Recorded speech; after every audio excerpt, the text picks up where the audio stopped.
Hi friends, ఆ రోజుకు ఒక మంచి మాటలో ఈరోజు మరొక జీవిత సత్యం అండి. సాధారణ జీవిత పరిధిలో మనిషిలో ప్రతి క్షణం కొన్ని భయాలు మొలకెత్తుతూ ఉంటాయి. ఏ ముప్పు లేకపోయినా అనవసర భయాలు బాధిస్తూనే ఉంటాయి.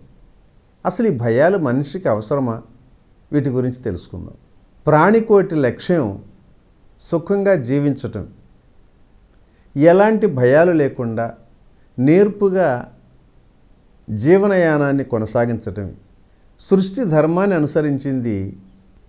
ధర్మాన్ని అనుసరించి ఒక ప్రాణి పట్ల మరొక ప్రాణికి భయం సహజం.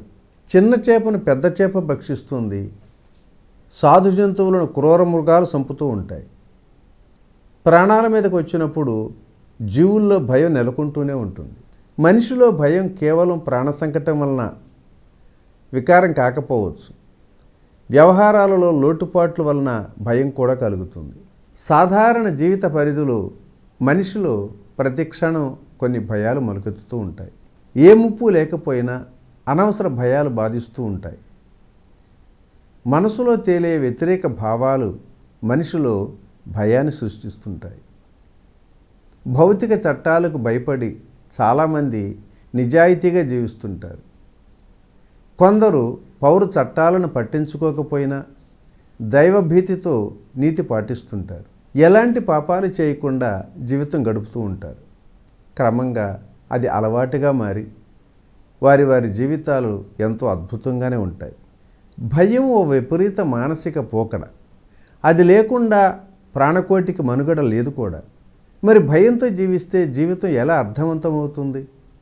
ఎంత మేర భయపడాలో అంత మేరకే భయపడితే చాలు. మనిషికి జరిగే హాని ఏమీ ఉండదంటారు విఘ్నులైన శాస్త్రవేత్తలు. ప్రమాదంలో చిక్కుకున్నప్పుడు భయంతో మరణించేవారు కొందరైతే, ప్రమాదం నుంచి బయటపడేందుకు విఘ్నత పాటించి గట్టెక్కేవారు మరికొందరుంటారు. ఆధ్యాత్మిక జీవనం భయాన్ని జయించడానికి ఉపయోగపడే ఒక గొప్ప సాధనం అన్నది మన పెద్దల మాట. మానసిక పరిణితితో సాధన వలన ఏర్పడే నిర్భీతి వలన భయం దానికదే నశిస్తుంది.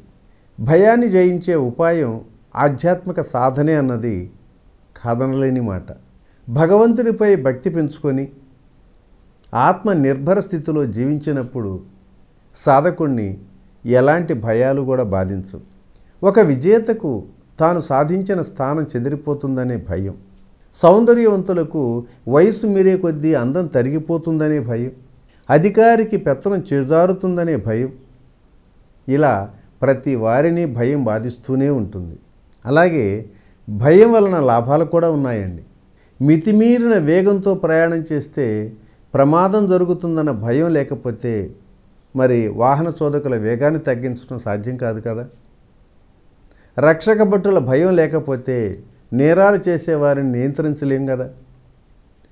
ప్రాణభయం లేకపోతే మనిషి తన శరీరాన్ని సైతం కాపాడుకునే ప్రయత్నం చేయడు కదా. కాబట్టి భయం ఉండటం తప్పు కాదండి.